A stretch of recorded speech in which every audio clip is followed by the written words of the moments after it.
niwe mwami wenyine watinyutse guhamagara abarushye n'abaremerewe. Ntabwo dufite isoni zo kubwira ngo turi iteraniro ry'abantu barushye bakeneye muri wowe ikiruhuko, mwami w'abami.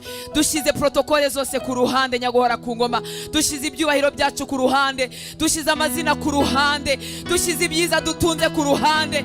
Tuje kukubwira ngo tukuzaniye imiruho yacu, tukuzaniye amarira yacu, tukuzaniye ibidushobeye, kuko waratinyutse urahamagara ngo yemwe abarushye n'abaremerewe nimunsange ndabaruhura. Nta muntu n'umwe wo kwisi wifuza kugendana n'indushyi uretse wowe. Niwe wenyine uzihamagara. Nta muntu n'umwe wo kwisi ukunda kubwirwa ibibazo. Amatwi yacu ajya aruha kumva ibibazo, amatwi yacu ajya yumva abantu baturushya, amatwi yacu mwami ajya arambirwa mwene ibyo. Ariko ni umwihariko wawe Kristo, wo ni umwihariko wawe. Uyu mugoroba tuje kukuzamurira amaboko, uyu mugoroba tuje kugupfukamira, uyu mugoroba tuje kugutakira, uyu mugoroba tuje kuguhamagara, uyu mugoroba tuje kukwambaza. Tuje nk'abambaye ubusa, tuje nta kintu na kimwe twishingikirijeho, tuje ntacyo twikinze. Iyo tugiye imbere y'abantu tugerageza kubikinga no kubivuga mu kinyabupfura, nuko gerageza gutondekanya amagambo ngo batadutica mu ijisho. Ariko tuje imbere yawe nk'abambaye ubusa uyu mugoroba, mwami mwiza. Tuje imbere yawe nk'abadafite ikindi kintu na kimwe bishingikirijeho. Tuje twambaye ubusa kugira ngo twambike. Tuje ntacyo twitwaje uretse imbabazi zawe, uretse ubuntu bwawe, uretse kwishingikiriza ku neza yawe. Tukuzaniye ibyo twishe, tukuzaniye ibyo twangije, tukuzaniye ibyatunaniye, tukuzaniye ibyaduturutseho, tukuzaniye ibitaraduturutseho, tukuzaniye ibyo twisanzemo, tukuzaniye ibyo twagizemo uruhare. Byose turabizanye imbere yawe mwami. Tuje nk'abana batoya uko bigwandika mu gituza cya nyina, baba bafite ibyondo, baba bafite ibimyira, baba bakarabye, baba bariye batariye. Yo, uko niko tuje mwami w'abami, uko niko tuje imbere yawe uyu mugoroba, twishingikirije ku mbabazi zawe ngo nizo zikubanziriza. Neza yawe igutanga imbere, uko niko tuje. Wowe ukirisha ubupfu bw'ibibwirizwa, urwana intambara zitandukanye nuko abantu bazirwana. Tugarutse imbere yawe tudafite isoni, tudafite ikimwaro kidutera kugaruka aho uri, nuko hari neza twakubonyeho. Hari andi marira uhanaguye ku maso yacu. Tugarutse kubwira ngo nayo uyu munsi yaduhanagure. Hari isoni n'ibimwaro wadukuyeho nk'umwambaro. Tugarutse kutubwira ngo dukize isoni n'ikimwaro cy'uyu munsi. Muri iri teraniro harimo abahungu n'abakobwa batarabona n'imirimo yawe, aho bagejeje mwami babonye ari imbaraga zabo n'ubushobozi bwabo, ariko nabo baraje mukunzi mwiza kugira ngo baremere ibihamya, kugira ngo baremere mwami ibindi bimenyetso, kugira ngo ubivugire mu izina, wivuge mu izina imbere yabo mwami w'abantu. Bamwe batangiranye urugendo nawe rushya, bamwe kuba batangira kugushaka ntibarabona ibitangaza n'ibimenyetso mu buzima bwabo. Ubuzima bwabo bwagiye burushaho kumanuka. Ubuzima bwabivuze hejuru. Abantu barabasetse, ibihe byarabahinyuye. Barabwiye ngo uyu mwana mwizeye iri hehe, irimo irakora iki, niseruka igaragare turebe. Ese wibujije ibi n'ibi, wibujije amahirwe, wabuze kwakiraho abandi barongera, ngo wabaye umurokore, ngo wakijijwe, ibibahinyuza bibaye byinshi. Turaje Uwiteka Mana Nyir'ingabo, iri joro tuje imbere yawe mwami, tukwambaza ngo ubaremere ibihamya, ubaremere ibifatika, kuko urabifite. Mfite icyo mvugiraho uyu munsi, kuko hari abantu batari kunkura wankura. Hari igihe ubuzima bwari bunshobeye, urabusobanura ubushyira ku murongo. Mfite icyo mvugiraho mwami. Hari abahungu n'abakobwa badafite ikintu barimo berekana mu miryango, badafite icyo babwira abagabo babo, badafite icyo babwira abagore babo, badafite icyo bereka abavandimwe, badafite icyo babwira abo basize inyuma.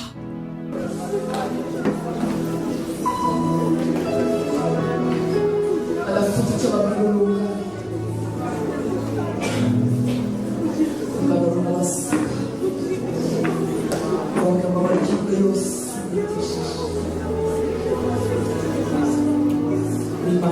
gihamya, uri Imana ifatika, uri Imana ikura munsi, uri Imana ikiza isoni, uri Imana ikiza ikimwaro, uri Imana yambika, uri Imana ikagura amarira ku maso, uri Imana inyuranye ibihe, uri Imana yinjira muri detaye mu buzima bw'umuntu, uri Imana idakora kubiboneka gusa, uri Imana ikora kubitaboneka, uri Imana itanga ibigurwa amafaranga, uri Imana itanga ibitagurwa amafaranga, uri Imana itanga idafahabwa n'abantu, uri Imana iduha tudahabwa n'abantu, uri Imana, uri Imana, uri Imana yinjira muri detaye. Imana nta soni ifite, nta kimwaro dufite cyo kuza imbere yawe. Twaje gutakira aho dukwiriye gutakira, twaje kuvugira aho dukwiriye kuvugira. Ubwenge busanzwe bwatuyoboyeho gukomanga, turakomanga, tugisha inama, tureba abantu, turabigerageza kugira ngo abantu batatwita baswa, kugira ngo natwe rimwe na rimwe tutagira ngo twarasaze cyangwa twaracanganyikiwe, twakoze ibyo abantu bakora. Mwami, twarakomanze kuba turusha ubushobozi, hari aho twagishije inama, hari aho twabajije, hari aho twasengesheje, hari amataba twatambutse, hari imisozi twazamutse, ariko uyu mugoroba tuje imbere yawe Mwami, wowe wenyine, hagati yacu nawe nta muntu urimo, nta wundi muntu, nta wundi mediyeta dukeneye.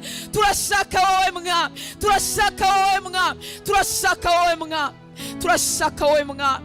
Iby'ubwenge bwacu byashoboraga twarabigerageje, ariko uyu mugoroba tukuzamuriye amaboko, tukubwira ngo ntidushoboye, ntidushoboye, ntibyashobotse, ntibyakunze, ubwenge bwanjye ntibwabimpesheje, ubuhanga n'ubunararibonye ntibyangejejeyo, ubwiza n'igihagararo ntibyabiduhaye. Tuje imbere yawe Mwami, wowe ushobora byose, wowe ushobora byose, wowe urema ukuye mu busa, wowe uhamagara ibitariho nk'ahari ibiriho, wowe ukura mu mwijima ukabeshaho, wowe ukura mu rupfu ukabeshaho.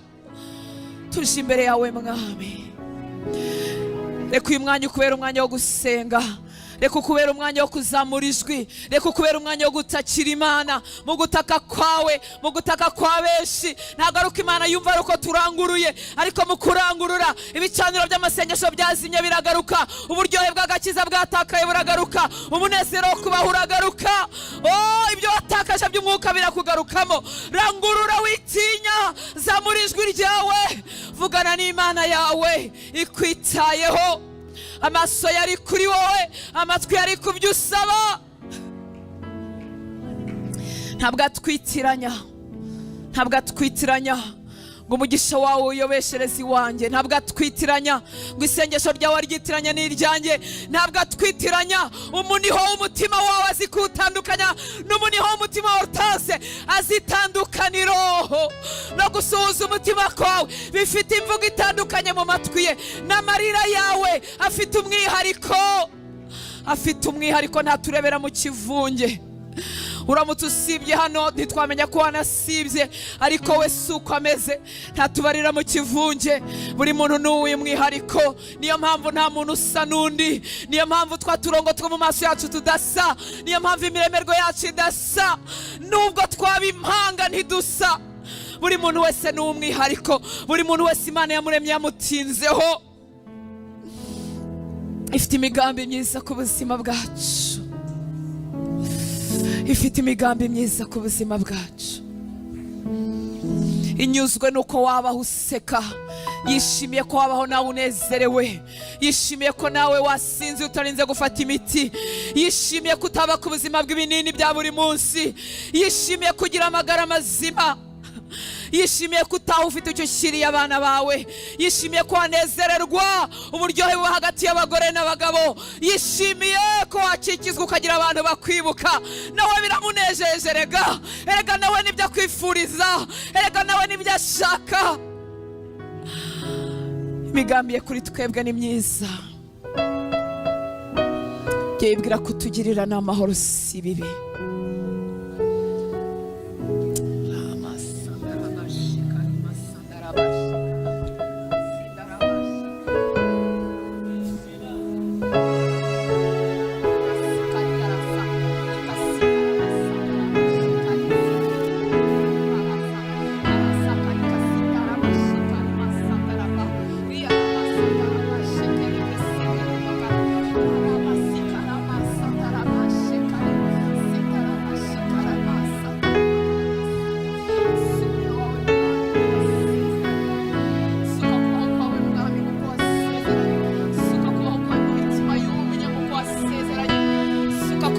mitima yumye nk'uko wasezeranye.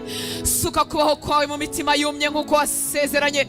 Hembura, hembura, hembura ubuzima bwawe burimo bumucika. Hembura, hembura, hembura, hembura. Zura, beshaho, beshaho, beshaho, beshaho ubuzima bwawe burimo bumucika.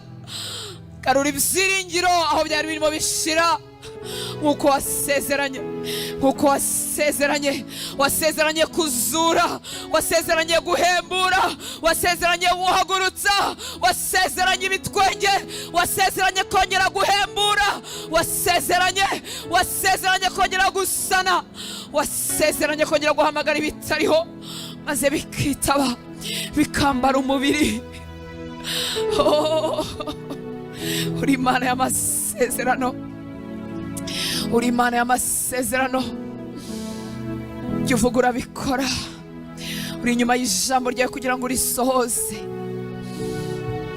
Uri inyuma y'ijambo ryawe kugira ngo urisohoze. Uri inyuma y'ijambo ryawe kugira ngo urisohoze. Uri inyuma y'ijambo ryawe kugira ngo urisohoze. Umunyakuri.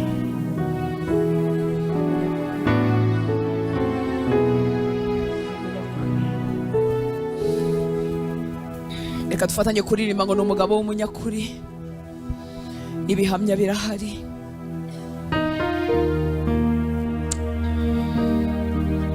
Imvugo yiwe ni ihame, ihame, ihame. Tegereza umunsi n'isaha. Ugari data wabivuze bizoshika. N'umugabo we, umugabo w'umunyakuri. Ibihamya birahari. Iyo yuguruye nawe ushobora kugara. Imvugo yiwe ni ihame. Tegereza umunsi n'isaha. Ugari data wabivuze bizoshika. N'umugabo w'umunyakuri. Ibihamya birahari.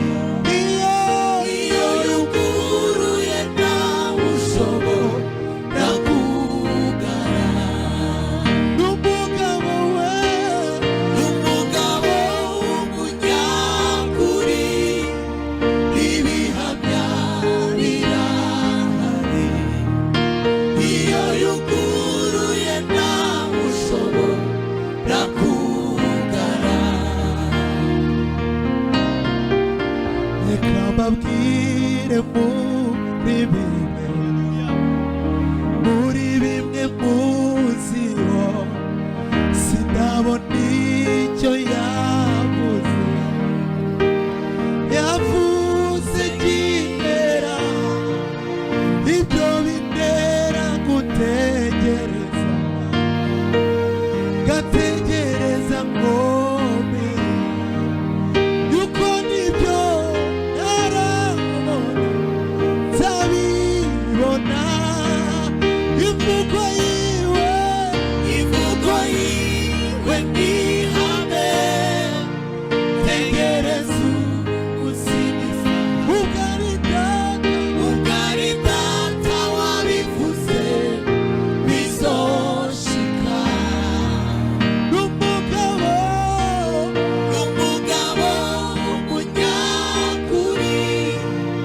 Ibihamya birahari. Iyo yuguruye nawe ushobora kugara.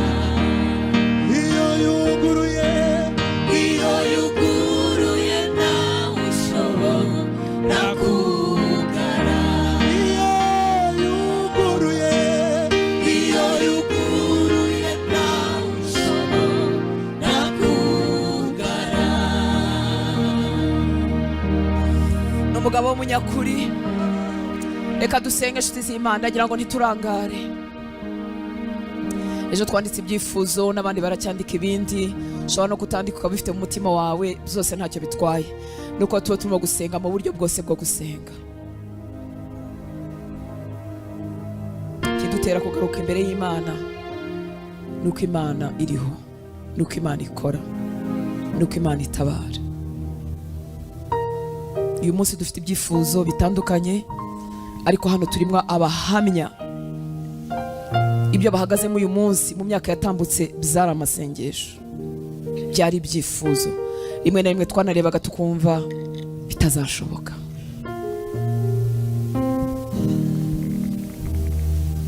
Bitazashoboka. Muri abahamya b'ibyo. Hari ibintu waba uhagazemo uyu munsi, hari akazi waba urimo, hari inzu waba utuyemo. Ese mushobora guhaguruka? Mwihangane, nunanirwa wambaye urukweto rurerure nk'urwanjye urukuremo, uhagarare hasi. Mu minsi yo gusenga nta protokole.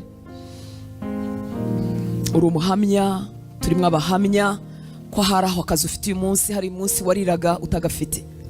Ahari urambaye uyu munsi, ariko hari iminsi wariraga udafite n'umwenda wo kwambara. Ahari uyu munsi warakikiye, ariko hari igihe wariraga ushaka ko Imana igukikiza.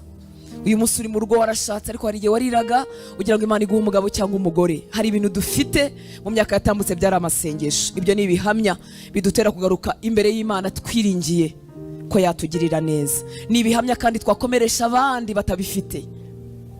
Imana ni nyembabazi, Imana ni nyembabazi, Imana yuzuye ubuntu. Imana yifuza kuduhoza amarira, Imana yifuza kutugirira neza. Ntago yicaye ku ntebe ivuga ngo reka bumve. Gusa kuko igira imigambi, ikanahamagara, ikanahagurutsa. Hari ibintu bimwe na rimwe mu migambi yayo atari na Satani ijya yemera ko abantu bacamo. Na Satani arakora, n'ingabo ze zirakora. Bashobora guhagurukira gushyira ibintu runaka ku buzima bwacu, tukarwana n'ibintu, ariko ibyo biroroshye bikurwaho no gusenga. Ariko kuko Imana ikeneye kuzaca muri wowe kugira ngo igire abandi bantu itabara, hari ikintu runaka gishobora gutinda ku buzima bwawe. Ariko suko Imana yakwanze, suko Imana yakuretse. Igihe nasomaga ibyifuzo ni byinshi, ariko nagerageje kubisoma, ni ibintu nka bikeya nabonye bitabaye ku buzima bwanjye. Gutinda gushaka, sinatinze gushaka, nashatse ndi umupagani. Sinatinze kubyara, nahise mbyara. N'ikintu ngiye kuvuga ariko sanga kuri kamera atari cyo. Haleluya. Imana ni nziza. Wenda sinarwaraguritse, abantu bafite indwara mu mubiri, ariko ibindi byinshi iyo Mana yangiriye ubone kabinabaramo, izagutabara. Imana izagukiza ikimwari, Imana izagukiza isoni, Imana izakugirira neza. Harimo ibyifuzo byinshi byo kujya hanze, ariko inshuro nyinshi gituma dusaba zaviza no kujya hanze n'ubukene. Ubukene burababaza, gushoberwa ukabura icyo ukora. Ariko Imana ishobora gutanga umugisha tutagiye. Hari nabo yawuha bagiye. Abantu bose ntituzatura ino, hari abazagenda ariko hari n'abazatura ino. Hari iminsi isoni n'ikimwaro byari byinshi wacu, numva ashaka kuva muri iki gihugu. Umugabo wanjye yarigeze gukomera, murabizi, mujya mubyumva mbivuga kenshi. Ariko ukuntu umuntu wari ukomeye subira gucumbika iwacu, tugatandukana tutadivorushije, nkajya kuba iwacu, ndatekereza ndavuga ngo hari aho wahunga. Imana kubw'imbabazi zayo irambwira ngo nzaguhera umugisha muri iki gihugu. Kitabimbwira ndibaza ko mba naragiye. Ntabwo nari kuba mpunze leta, nari kuba mpunze ubukene. Gukorwa n'isoni bivuna umutima, bivuna umutima. Ariko Imana yacu ishobora byose. Hari ibyago biremereye ababyeyi kurwaza, ukarwaza abana, bamwe bakarwara igicuri, abandi bakarwara autisme, bakarwara ibintu biremereye bikikubira ku mubyeyi, umwe agashoberwa. Ariko Imana yankirije umwana igicuri, yagukiriza umwana, yagukiriza umwana, yagukiriza umwana. Imana yujuje umunezero mu mutima wanjye, yabigukorera. Imana yagukorera ibyo itankoreye kuko ntari imbikeneye. Ni Imana yo kwizerwa, ni Imana yo kwizerwa. Mu masengesho yawe uyibwira uti Imana wategekeye umugisha wanjye kuba uhamenyeshe. Igisubizo gishobora kutaba muri visa, gishobora kutaba kujya muri Amerika, kuko hari abo tuvugana bariyo barushye. Kuko Imana igira imigambi, igiye kurema ahantu yakugeneye kuzaba. hari ahantu yakugeneye kuzakorera, hari ahantu yakugeneye kuzagirira umumaro, ifite imigambi. Niba babumba ibintu byose bagena ngo bizakora iki, niko Imana ifite imigambi ku buzima bwawe. Niko ko mu gushoberwa shakisha visa, gerageza shakisha green card, ariko urenzeho kuvuga ngo Mana umugambi wawe ku buzima bwanjye ni uwuhe, ni hehe wangeneye kuzagirira umugisha. Ijambo ry'Imana rivuga ngo niba dufite ibyo kurya n'ibyo kwambara tunyurwe nabyo, ariko hari n'igihe umuntu aba atabifite. Ntabwo Imana inezezwa nuko ejo utazi icyo uzagaburira abana bawe. Ntabwo Imana inezerwa nuko ubunze umutima wibaza umwenda wo kwambara. Ntabwo biyinejeje. Ntabwo ari umugome, ni umubyeyi, ni inshuti. Reka tumutakire inshuti z'Imana. Ikidutera kumutakira nuko tuzi ko agira neza.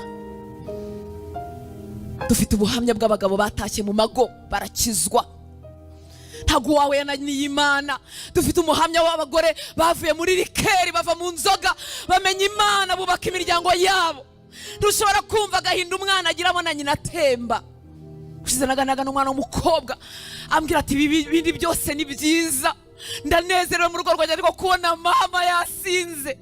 Dufite Imana ikiza, dufite Imana ibohora. Ntabwo abanywa inzoga bose ariko babikunda, ariko Satani ni umuriganya, ni umugome. Ariko gusenga kwabera kwatuma imbohe zacu zibohorwa. Nimureke tumutakira arumva.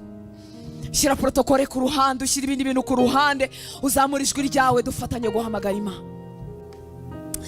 Nanejejwe n'umuntu umwe wanditse ngo Imana ngo igi breaking protokole. Ni ukuri Imana igi breaking protokole. Imana ijya inyuranye ibyari bimeze nk'amategeko kugira ngo ubuzima bw'umuntu butabarwe. Imana ijya ibikora. Imana ijya ibikora. Imana yakura iburengerazuba, yakura iburasirazuba, ikakuzanira icyaguhoza amarira, ikakuzanira icyagutera ishema, ukagendana ishema, ukagenda wemenye.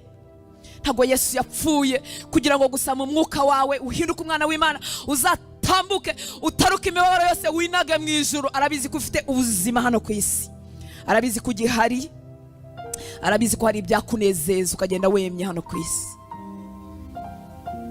Inkomoko y'ibibi ni icyaha na Satani. Niyo mpamvu dukwiriye kucyanga, niyo mpamvu dukwiriye kuborozwa nacyo. Bibi byose bituriza n'ingaruka y'icyaha. Abatubabaza nuko baba bagiye mu byaha, batabigiyemo baba abantu beza twaryoherwa. Ariko Data ngo akomokaho n'ibyiza byose, impano nziza itunganye, don ziri parfait, zinogeje, nziza, ngo nizo zituruka kwa Data. Ntabwo akwanga, Satani ntakagushuke ngo aguhungira ku Mana ubura aho ugana, kuko wumva n'Imana yagutaye. Abantu benshi bafite agahinda gakabije nuko batazi kwakira urukundo rw'Imana. Abantu bafite depression, abantu bafite agahinda gakabije gatuma agomba kunywa imiti rimwe na rimwe na doze bagakomeza bakazizamura, kuko iyo yaramaze kumenyera intakimufasha nuko batarakira urukundo rw'Imana. Urukundo rw'Imana ruragukinguriye. Imana yagukiza agahinda ku buryo bwose, yamanuka mu mizi. Hani igihe umuntu agira agahinda atazi icyo akamuteye, akajya agira ngo niwe ubyigira, akajya agira ngo niwe ubyitera, akireba akavuga ati ko nta bibazo bikomeye nahuye nabyo. Satani yaca ahantu hariho hose, ariko imbabazi z'Imana ziri kumwe natwe kugira ngo itugirire neza, tugirire neza. Tugiye gusenga, ugiye kubivuga mu mazina. Inshuti, ni Data, ni Umwami, ashobora byose byose byose. Yatubwiye ngo tuvuge imbabazi, tuvuge n'imbaraga ze. Hari igihe umuntu aba umwigishwa wa Yesu mwiza, turaza kuhasoma ku buzima bwa Petero, ukaba umwigishwa wa Yesu mwiza, ukaba umudisipure mwiza, ukanyurwa n'ijambo ry'Imana, ariko ukakira imibabaro yose, ukibagirwa ko Imana mugendana atari umwarimu gusa, ukibagirwa ko ari n'Imana y'ibitangaza, n'Imana y'ibitangaza. Nagushaka abadisipure bishwe n'agahinda, nagushaka abadisipure bashaka gukora ibyo gukiranuka no kuba mu ijambo gusa, ariko ari indushyi mu mutima. N'Imana iruhura, n'Imana itabara, n'Imana y'ibitangaza. abagendanaga na Yesu nyuma yo gutubura imigati no kugaburira abantu benshi hasagukaga ibitebo. Ntekereza ko nta mwigishwa waburaraga, ntekereza ko babitahanaga iwabo. Yageze kwa Petero, Petero rero atangiye kumukurikira. Ageze kwa Petero ngo asanga nyirabukwe arwaye ubuganga cyangwa arwaye fievre cyangwa arwaye malaria. Akiza nyirabukwe wa Petero. Bigishwa, nshuti z'Imana, mumaze iminsi mushaka Imana, murabizi tugira umwanya wo kwiga ijambo ry'Imana, ni nacyo kimba ku mutima. Ariko Yesu ni ukuri, nagarajwe inshinga no gukura kwawe gusa ko mu mwuka no kurushaho gusa nawe, n'ibitwenge byawe byitayeho, n'umunezero wawe witayeho, n'impinduka ibifatika ayitayeho. Araruhura, araruhura.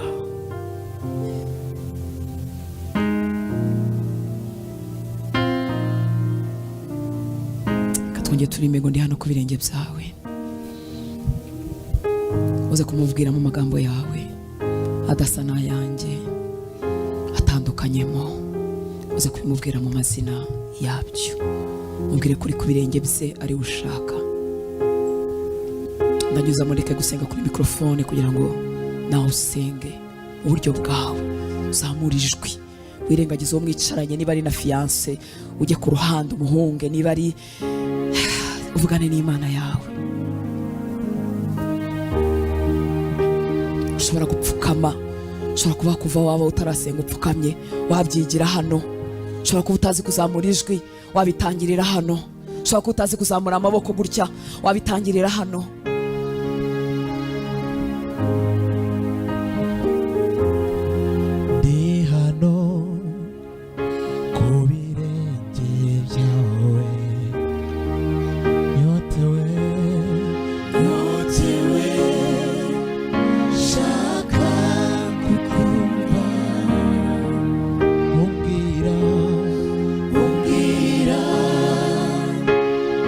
Kandi umwaniriza, ndi hano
wahamagaye abarushye n'abaremerewe mwami,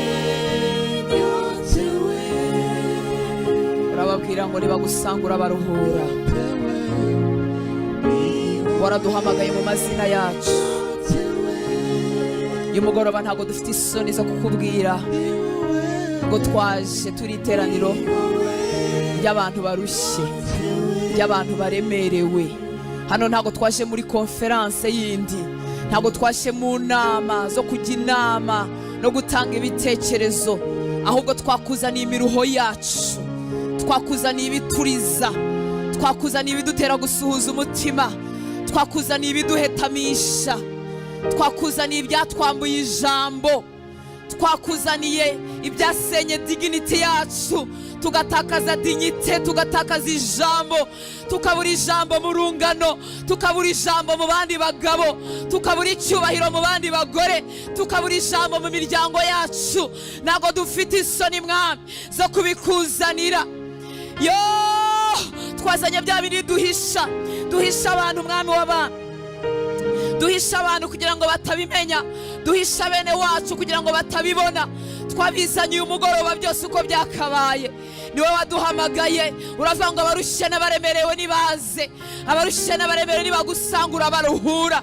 Nzanye imiruho y'uburyo bwose, nzanye gushoberwa ku buryo bwose, mbizanye imbere yawe, mbizanye imbere yawe kandi kugira ngo bihasigare mwami w'abami, bihasigare mwami w'abami. Nkuzaniye gutinda kubyara, wowe ukikiza, tukugarutse imbere, wowe urema imbuto mu nda z'ababyeyi, tukugarutse imbere. Nkuzaniye gutinda gushakwa, ayiwe bakaduha amazina, imiryango ikatuvuga.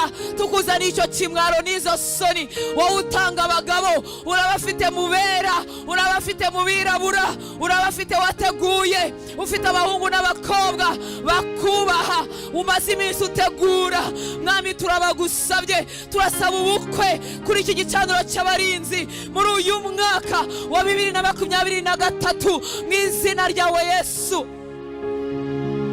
Niwe wavuze ngo si byiza ko umuntu aba wenyine. Ntabwo hari Adamu yari kubimenya, ntiyari kumenya ko akeneye uwo babana, ariko ni umushinga wawe. Abakobwa bacu ntibazasaza badashatse, abahungu bacu ntibazashaka bashaje, bazashaka bagishoboye kubyenjoyinga, gukikira abahungu babo n'abakobwa babo.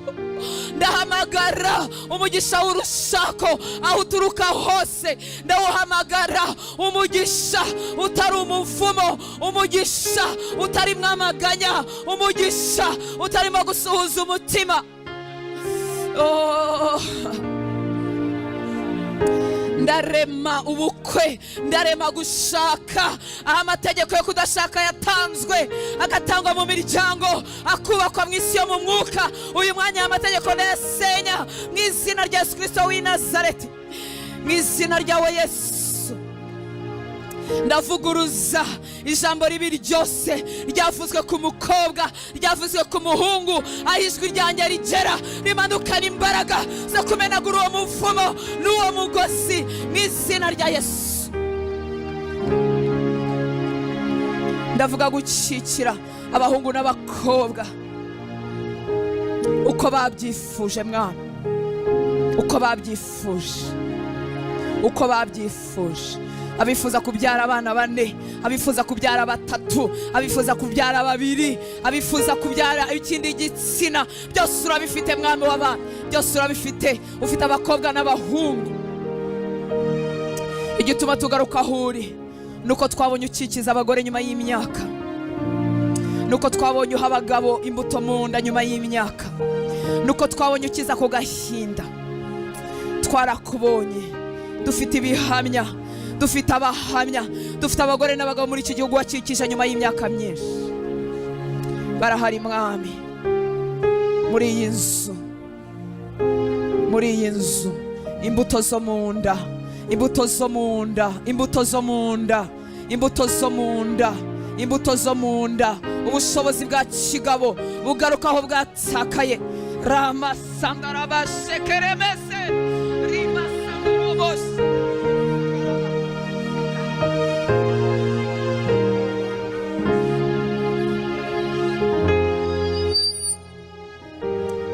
ubuzima hagati y'abashakanye aho bwatakaye bugaruke uyu mugoroba. Uyu mugoroba ibintu bihinduke, iri joro bihinduke mu cyumba cy'iwabo, bihinduke mu rugo rw'iwabo, bihinduke mu muryango we, bihinduke mu miryango ya bene wacu, bihinduke mu miryango ya bene wacu, bihinduke mu bavandimwe bacu, bihinduke muri za nshuti zacu tuziranyeho, bihinduke no muri babandi tutazi aho ijwi ryacu ribasha kugera.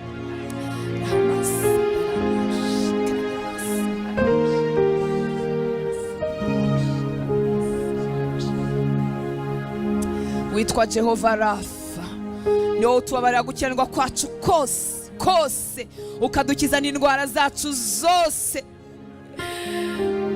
ugakura ubuzima bwacu mu rupfu, ukabukura muri rwa rwobo, ukavuga ngo nitubeho tukongererwa iminsi yo kubaho. Ndavuga amagara mazima mu ngingo zose, ndavuga amagara mazima kuva ku mutwe kugera ku birenge. Umuriro wawe utambuke mu magufwa arwaye, utambuke mu ngingo zirwaye. Umuriro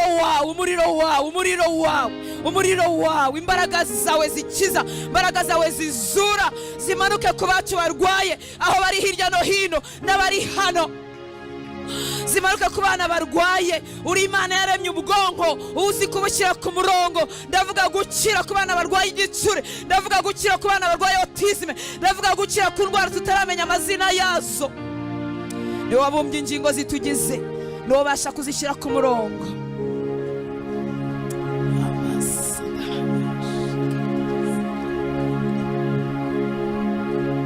Isi n'ibiyuzuye n'ibyawe mwana. Ijambo ryawe ryaratubwiye ngo uyu sonza ntiwarinda kutubwira, kuko ubutunzi amatungo yose ayibirara shyamba yo mu misozi yose n'ayawe. Isi n'ibiyuzuye n'ibyawe. Ufumbatura igipfunsi cyawe ugahaza kwifuza kw'ibintu nta nkaswe uko abantu waremye mu ishusho ryawe. Ijambo ryawe rirambwira ngo se ku igishwi kimwe kigura amafaranga 2 gusa, iyo kiguye hasi ko bimenya nta nkaswe umwana w'umuntu. Ndavuga umugisha mwami w'abantu, ndavuga umugisha w'imirimo, umugisha mu bucuruzi, umugisha mu kazi, gukingurirwa imiryango yo gukora mu izina rya Yesu. Dosiye ze nizigira igikundiro, dosiye ze nizigire fave, dosiye ze nizimurwe n'abamarayika, abamarayika bazishyira ahagaragara, abamarayika bazibutse, izina rye ryibukwe mu buryo bw'igitangaza. Tuzagaruka hano kugushima no kugutangira intahe, tuzabikomeresha abandi, tuzabibwira abazaba bacogoye. Uri Imana ibeshaho, imibare yawe itandukanye n'iyacu. Ntiwigeze ubura ukugira, ntiwigeze ubura aho ukura, ntiwigeze ubura ukugenza. Watungishije ubwoko bwawe Mana mu butayu imyaka 40, igikoni cyo mu ijuru kitarareka guteka, niba haba n'igikoni, ariko warabagaburiye kugeza igihe bagereye i Kanani. Urabifite, ufite ibyo kurya mu bubiko bwawe, ufite imyambaro mu bubiko bwawe, ufite amafaranga mu bubiko bwawe.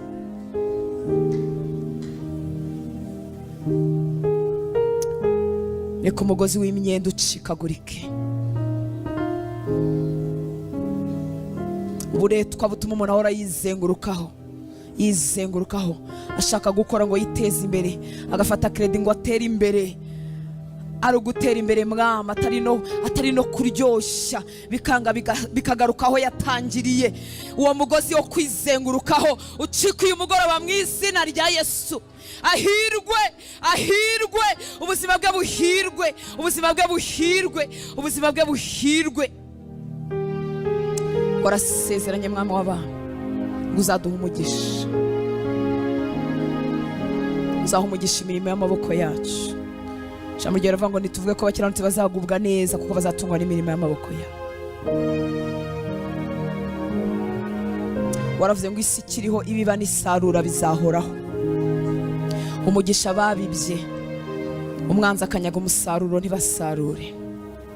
Baha umugisha mwami, ubaha umugisha, uhindure,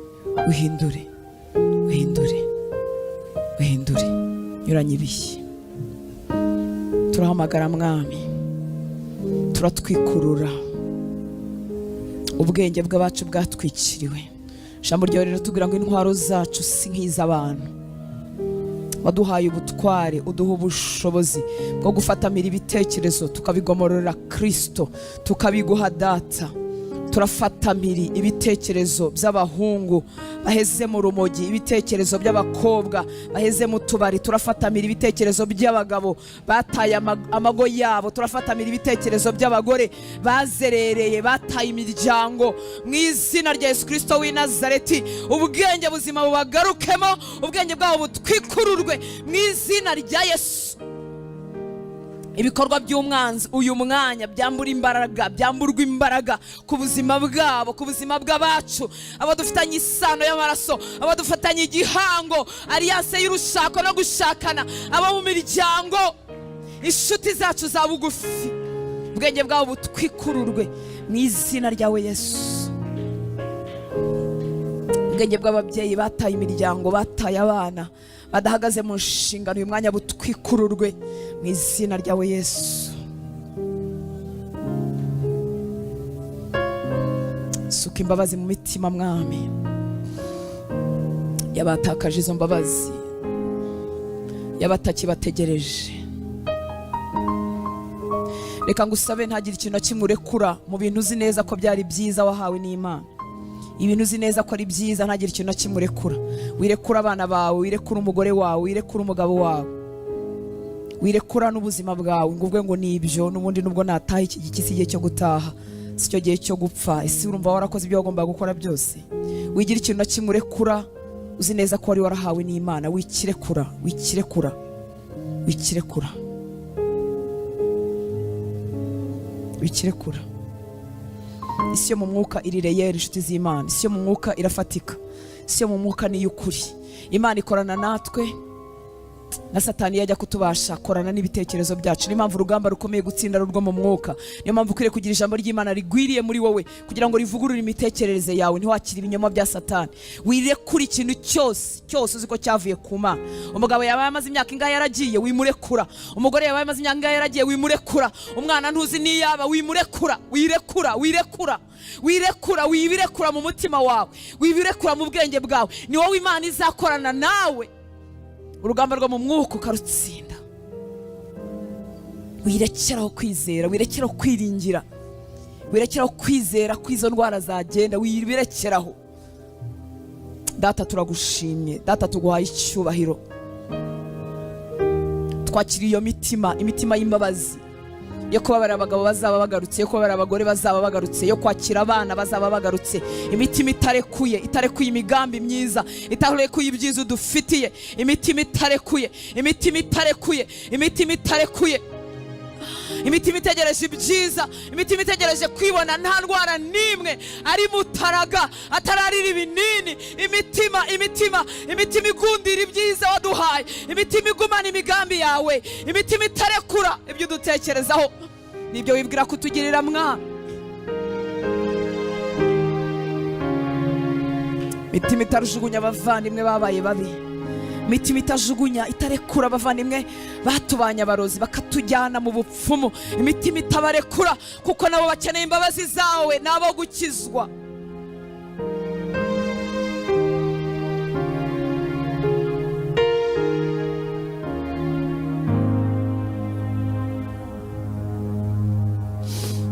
Nabo gukizwa.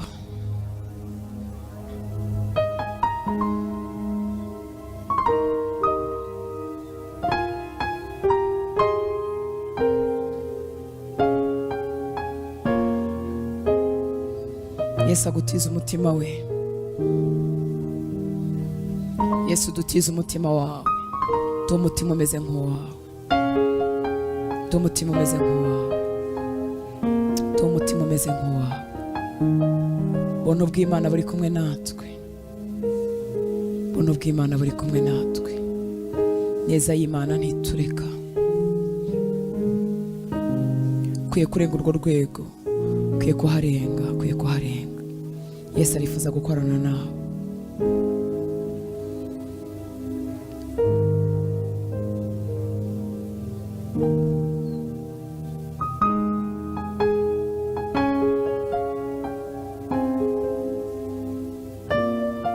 duha umutima umeze nk'uwawe, duha umutima ushobora kubakunda, gukunda bene wacu batubabaje, duha umutima ushobora gusengera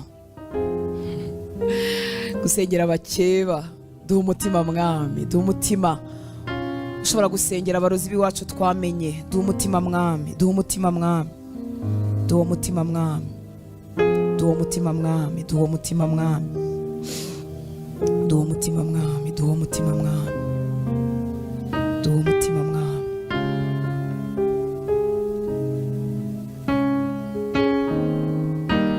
Reka twongere dufatane dusenge.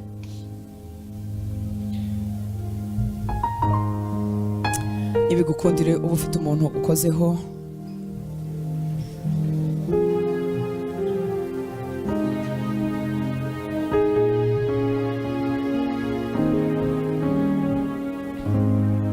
ijambo ry'Imana riratubwira ngo uko data yatumye Yesu niko natwe twatumwe, uri intumwa mu cyimbo cya Kristo.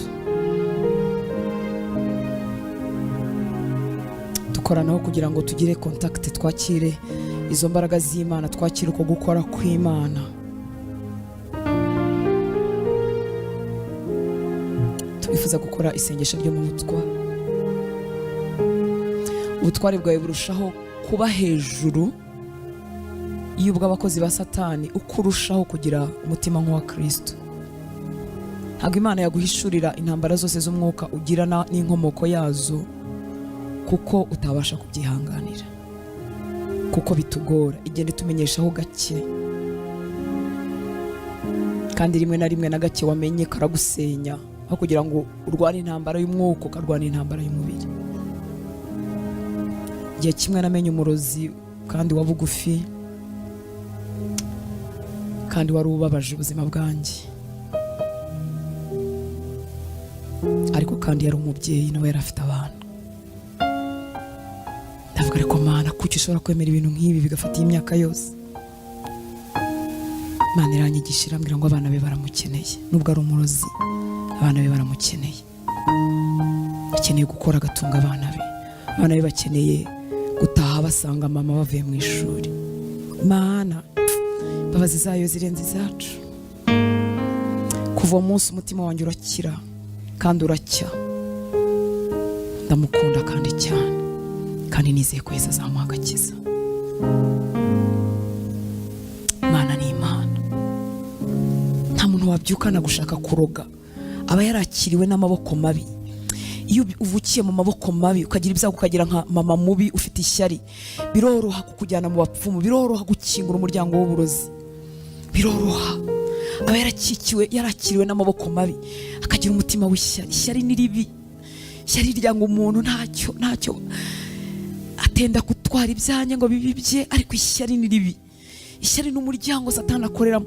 Abarozi rero dufite hirya no hino nabo sibo, ahubwo bakiriwe n'amaboko mabi, atari mu rukundo, bakura batyo bihinduka uruhererekane. Abo nabo Yesu yarabazi. Ntugira ngo twakijijwe ngo kuko tutari abarozi natwe twarabo kurimbuka. Ushobora kuba utararoze, utaragiye mu bapfumu, ariko nawe wari wo kurimbuka nk'uko nawe yari wo kurimbuka. Yesu yarabazi, kandi igihe wonguye Imana yampaye isezerano ko azakizwa neza. Ndabitegereje. Ntabwo yambwira benshi, kuko hari aho yasanga umutima wanjye utabasha kubyihangana. Biragora iyo umuntu utakeka usanga burya ari intumwa ya Satani, bivuna umutima.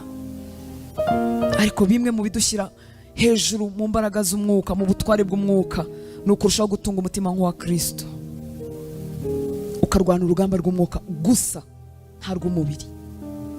Mwacitse mu miryango yanyu, nimugaruke mu miryango yanyu, nimugaruke mu miryango yanyu, kuko no kujyayo kwacu hari icyo kujyana. Ni koko Satani arakora.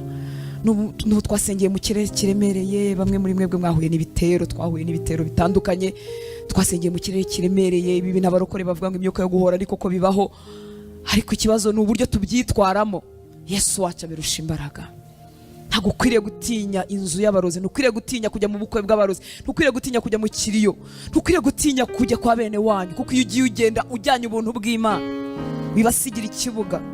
Jyana urukundo rwinshi, jyana imbaraga z'umwuka, ibintu bihinduke. genda usenga, udasengeshwa n'ubwoba, ugenda urema ibintu bishyashya. Satani afite abakozi kandi ararokirita, ariko Imana iduha agakiza, yatugize abakozi bayo, itugira intumwa mu cyimbo cya Kristo. Iyo tuje tuza tuzanye ubuntu aho tugeze, tuza tujyanye umugisha. Kwitinya, kwitinya.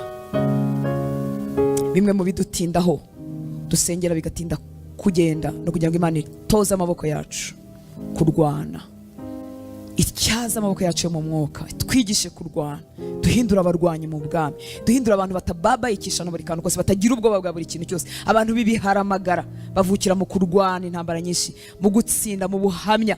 Nuko intwari zo kwizera zivuka, atari umuntu Satani akangaga gatoya ugahita uryama ukiyoroza. Akenshi dutangiye ibihe byo gusenga bemeze nko gukoza agati mu ntozi, ibintu byose bigahita bishinyika, ugahita ugira ubwoba bwo kuzongera gusenga. Oya, nicyo gihe cyo gusenga, ahubwo icyo gihe cyo gusenga, kuko Satani abagira ngo akuvangavanga intambwe wari ugiye gutera, niyo umaze gutera usubira inyuma. Benshi bahita barekeraho, ngo ntangiye gusenga aribwo hazi ibyo ntangiye gusenga. Twese nuko yagiye atugenza kugeza igihe twamunaniriye.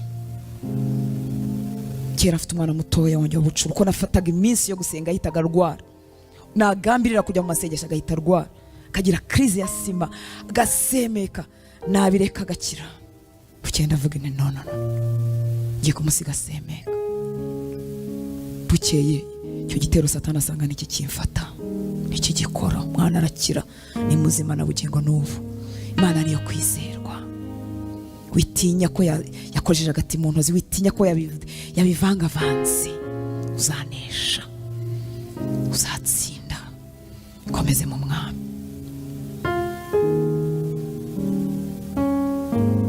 Data, turagushimira ubutwari n'ubushobozi waduhaye. Turagushimira ko watanze Kristo ku bwacu. Babantu banjye bajyaga burira hariya babyibagiwe, mwurire mwihuse, hagira burira hariya bafate kura muri imyihera. Ndagushimira ubutware waduhaye, ndagushimira ubushobozi waduhaye, ndagushimira imbaraga waduhaye, ndagushimira abo watugize bo muri Kristo Yesu. Ndagushimira, ndagushimira.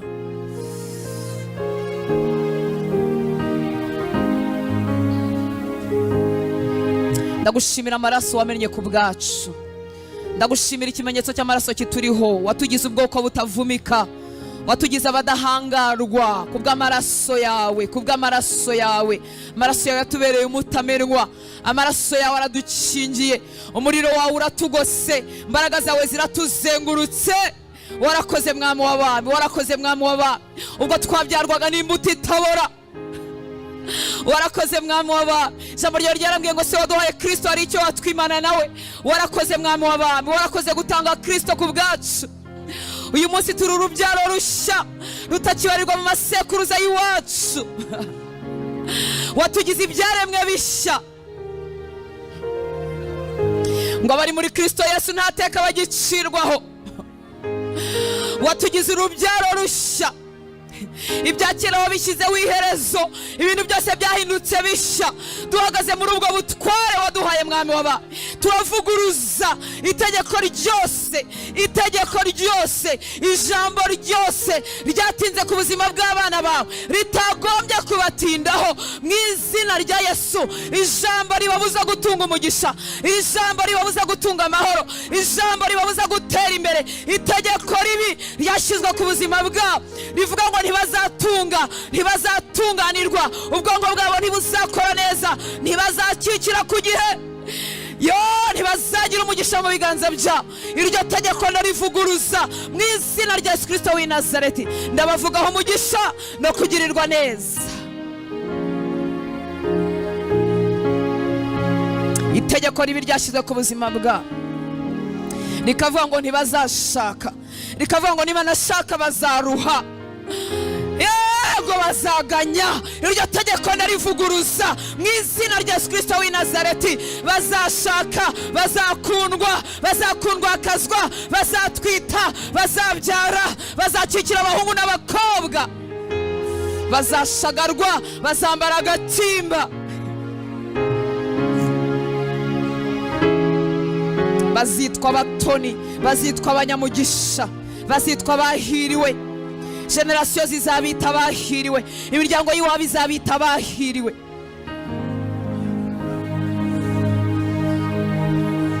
Tegeko ribi ryashyizwe ku buzima bwe ngo aho se yaguye naho niho azagwa. Uko yabyaye hanze niko azabyara hanze, uko yagize abagore benshi niko azagira abagore benshi. Ndavunagura iryo tegeko mu izina rya Yesu. Iyo umuntu ari muri Kristo Yesu aba abaye icyaremwe gishya, ibya kera biba bishize. Azubaka urugo rwe, azagira umugore umwe, azabyara abana ku mugore we mu izina rya Yesu. Ntazazerera, ntazarorongotana, ntazaruha. Ibyo azakora bizamubera byiza. Azagira umugisha, aragira umugisha, aragira umugisha, aragira umugisha mu mirimo y'amaboko. Aragira umugisha, aragira umugisha, aragira umugisha, aragira umugisha, aratunganirwa. Ntabwo azakenyuka, azarama, azisazira, azasaza gukorera, azasaza kubaha, azasaza kubahisha, azarera abana be, azakikira abuzukuru. Ntazakenyuka. Uwo mugozi wo gukenyuka tuwuciye umunsi mu izina rya Yesu. Uciwe burundu. Azarangiza ibyo yagombaga gukora, azakora ibyo yari yaragenewe gukora byose. Ntazamugara, ntazicwa n'indwara, azasaza. Amasandarabasha.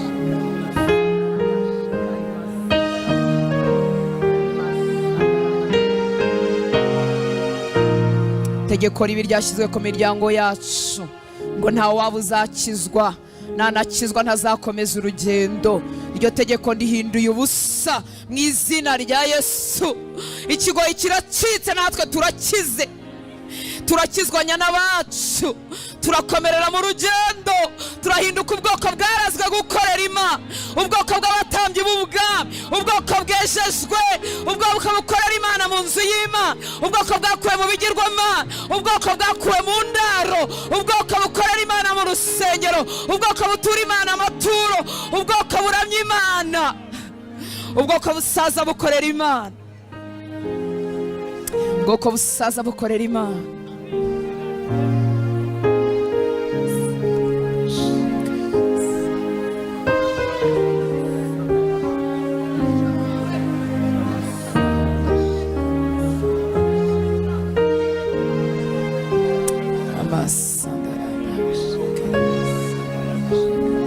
Ndagushima Mwana, ndagushima Mwana, ndagushima Mwana, ndagushima Mwana, ndagushima Mwana, ndagushima Mwana, ndagushima Mwana, ndagushima Mwana, ndagushima Mwana, ndagushima Mwana, ndagushima.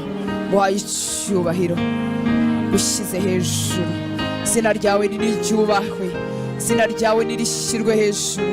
Turazamura ibendera ryo gutsinda, turazamura ibendera ryo kunesha.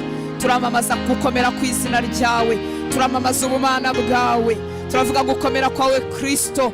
Izina ryawe rishyirwe hejuru, rishyirwe hejuru iwacu, rishyirwe hejuru mu miryango yacu, rishyirwe hejuru muri iki gihugu, rishyirwe hejuru mu miryango y'Abanyarwanda. Izina ryawe rishyirwe hejuru, rishyirwe hejuru mu mitima yacu, rishyirwe hejuru mu buzima bwacu. Ndagushimira amaboko yawe adufashe, ndagushimira amaboko yawe ataturekura.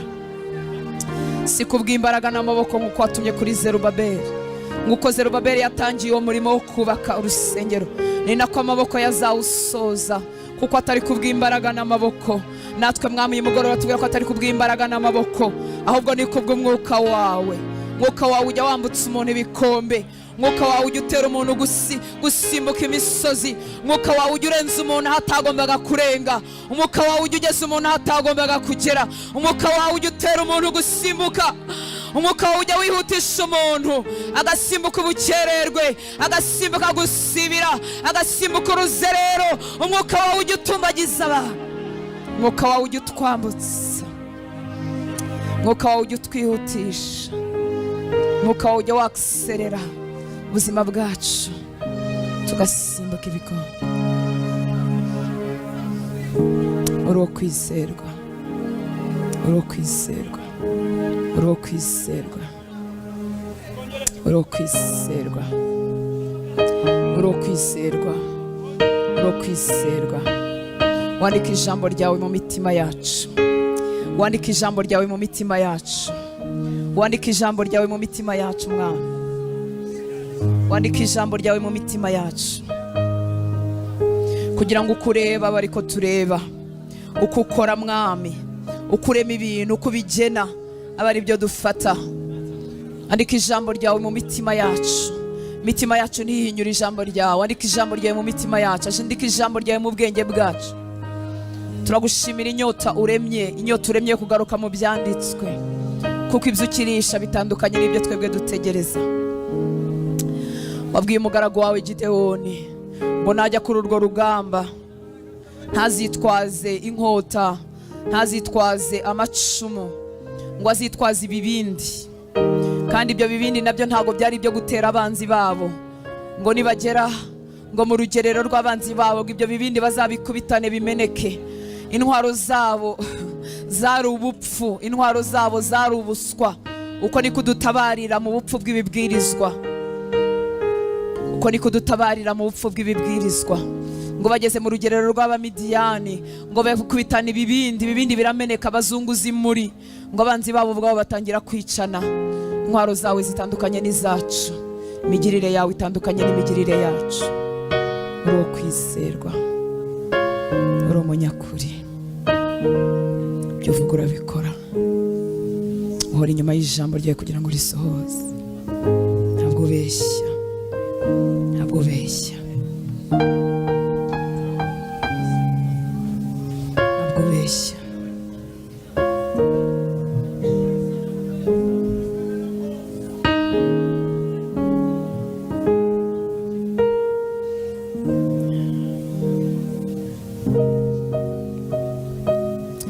Nuko bamaze kubohesha Yohani, Yesu ajya i Galilaya avuga ubutumwa bwiza bw'Imana ati, igihe kirasohoye, ubwami bw'Imana buri hafi, nuko mwihane mwemere ubutumwa bwiza. Anyura iruhande rw'inyanja y'i Galilaya, abona Simoni na Andereya mwene se barobesha urushundura mu nyanja, kuko bari abarobyi. Yesu arababwira ati, nimunkurikire nzabagira abarobyi b'abantu. Uwo mwanya basiga inshundura baramukurikira. Yicumye imbere ho hato abona Yakobo mwene Zebedayo na Yohana mwene se, nabo bari mu bwato bapfundikanye inshundura. Uwo mwanya arabahamagara, basiga se Zebedayo mu bwato hamwe n'abakozi be baramukurikira. Ntabwo nibwigishe ndasoma gusa. Ngo nuko bamaze kubohesha Yohana, Yesu ajya i Galilaya avuga ubutumwa bwiza bw'Imana. Yohana yari umuntu wa bugufi, ikindi yari mubyara wa Yesu, ikindi yari integuza. Ndahamya ko n'urupfu rwe rwanyeganyeje umutima wa Yesu nk'umuntu. Ngo bamaze kubohesha Yohana, Yesu arakomeza umurimo. Ndagira ngo utegereje ineza y'Imana nturekeraho gushaka Imana, nturekeraho ibyiza Imana yamaze gushyira mu mutima wawe, nturekeraho umuhati Imana yashyize mu mutima wawe. Iki gice kirimo imirimo y'Imana myinshi. Ngo igihe kirasohoye, ubwami bw'Imana yakomeje kuvuga ubutumwa bwiza, abwira abihana ngo nibihane bemere ubutumwa bwiza. Akomeza iruhande rw'inyanja, ahamagara abo yahamagaye, abigishwa be, ahamagara Simoni ariwe Petero, ahamagara na mwene se Andereya. Barobeshaga urushundura mu nyanja kuko barabarobye, barahindukira baramukurikira. Arababwira ngo nimunkurikire nzabagira abarobyi b'abantu. Uwo mwanya basiga ishundura baramukurikira. Nturekeraho gukurikira Yesu nubwo ufite ibyo umutegerejeho, ariko nturebe ibintu ngo ubure Yesu. Ngo yicumye imbere ho hato abona Yakobo mwene Zebedayo na Yohana mwene se, nabo bari mu bwato bapfundikanya inshundura. Uwo mwanya arabahamagara, basiga se Zebedayo mu bwato hamwe n'abakozi be baramukurikira. Bagera i Kaperinawumu, nuko ku isabato yinjira mu isinagogi arigisha.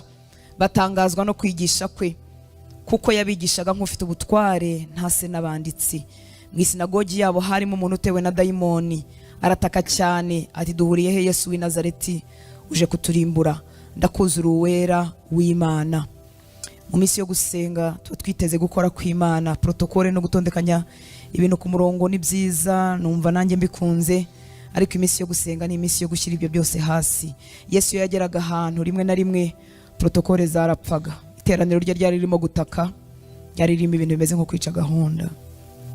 Mu minsi yo gusenga tuzi imbere y'Imana, dushaka Yesu wenyine, tumushaka akaba mu iteraniro ryacu. Ni koko turiga, turitoza kuba bigishwa, biradukwiriye, ariko muri iyi minsi yo gusenga ujye uza urangamiye Yesu wenyine. Ni umunyembaraga,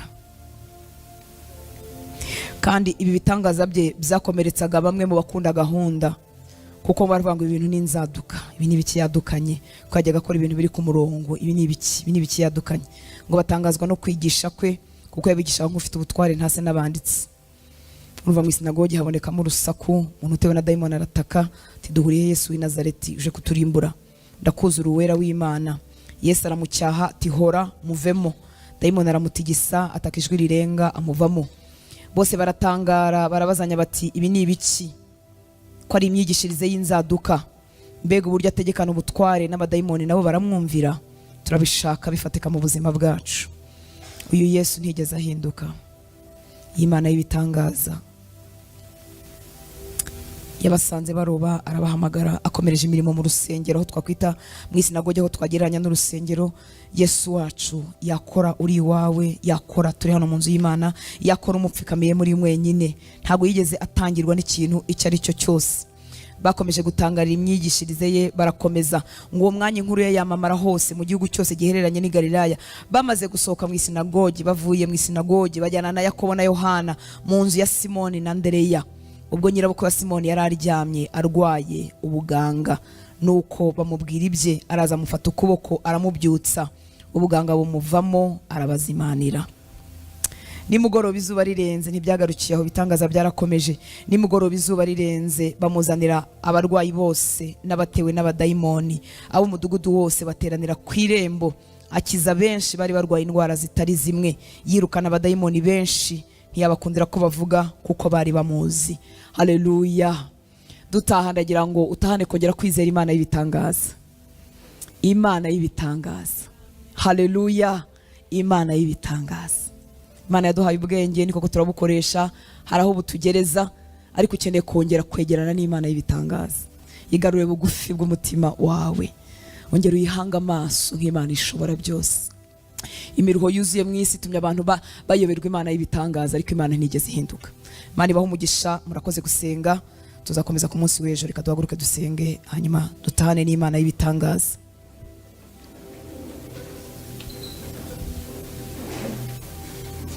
Yahamagaye ba Petero kugira ngo bayikurikire, niyo iduhamagarira gukizwa, niyo iduhamagarira mu mihamagaro itandukanye, ariko ntigarukiraho. Ntabwo ibahamagarira gukizwa, turabikwifuriza, ndetse niba utarahaye Yesu ubuzima bwawe uze dusigarane hano imbere, Sandra agufashe gusenga. Yesu yarabahamagaye koko bahinduka abigishwa be, baramukurikira baba intumwa ze, ariko ntibyagarukiye aho. Baratashye bagera no mu rugo, asanga hari ikibazo kiri mu rugo rwa Simoni, rwa Petero, na cyaragikemura, amukiriza nyirabukwe. Ntabwo Yesu yaguhamagaye ngo ube umuririmbyi gusa, ube umuvugabutumwa gusa, menye Bibiliya wifate mu mutwe, bigarukiye aho. N'ibibazo biri iwawe abyitayeho. Inkuru ze zaramamaye, amaze gukiza nyirabukwe wa Petero. Urumva muri karitsiye hose barabimenye, bazana abarwayi, bazana abarimo amadayimoni, bazana, arakomeza arakiza ikigoroba cyose. Data arambwira kongera gushimangira mu mutima wawe kwizera Imana y'ibitangaza. Kuraho akadomo aho washyize akadomo, gakureho. Siko bizahora, wamutegereza. Siko bizaba, ntabwo bizahora niyo sura bifite. Ni Imana y'ibitangaza, abamutegereza ntibakorwa n'isoni. Wahaye kurira kwararira umuntu, ariko Imana igiza n'igitondo cy'impundu. Ngera utegereza igitondo cy'impundu ku buzima bwawe. Ngere wizera Imana itari mwarimu gusa, Imana y'ibitangaza. Imana yarema igitangaza aho utakigitegereje. Imana yarema igitangaza, wowe wagendanaga n'Imana mu buryo bwiza bw'ikinyabupfura bwa logique, nabyo ni byiza, bituma umuntu amera nk'aho ari imfura rwose, akagira ingeso nziza, ariko we wagendanaga n'Imana muri ubwo buryo, Imana irifuza kugutangaza, igacanganyikisha logike zawe, ikakurenzaho ubwenge bukugeza, ikakurenzaho diplome zikugeza, igaseruka ukayibona nk'Imana y'ibitangaza, bikagusaza.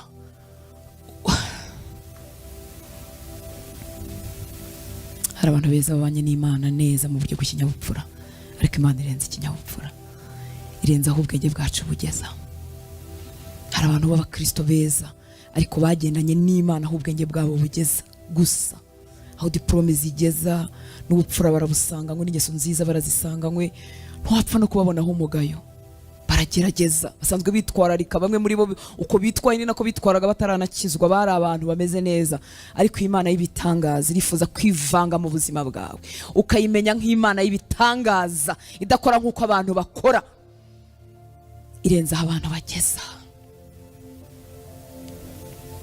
Turagushima Data muremyi w'ijuru n'isi, turagushimira ko wahamagaye abigishwa bawe, basanze ku nyanja bazenguruka hirya no hino, ko niko waduhamagariye agakiza, uratuzana udushyira mu rugo rwawe. Ntiwagarukiye aho ngaho, wakomejanye na ba Petero, bari bazi kuri umwigisha usanzwe, ugeze mu rugo iwabo basanga n'indwara, ukora ku maboko abantu bagakira, wita ku bibazo byabo, ukemura ibibazo byabo.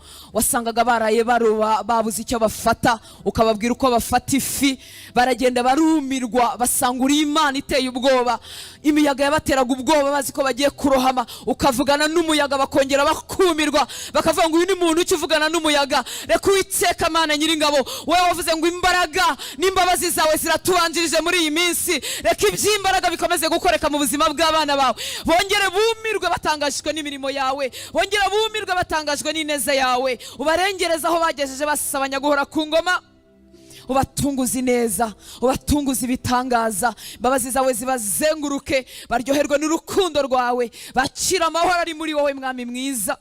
Urakoze Papa, urakoze ko wabanye natwe na none, urakoze ko waturemeye umugoroba wo kuba imbere yawe, ya miruho yose tuyisize ku birenge byawe, dutahanye amahoro utanga, dutahanye ibitotsi utanga, dutahanye ibitwenge utanga, dutahane kunyurwa utanga, dutahane gukira utanga, dutahanye ibiva mu biganza byawe Mwami w'abami, miruho yacu tuyisize ku birenge byawe.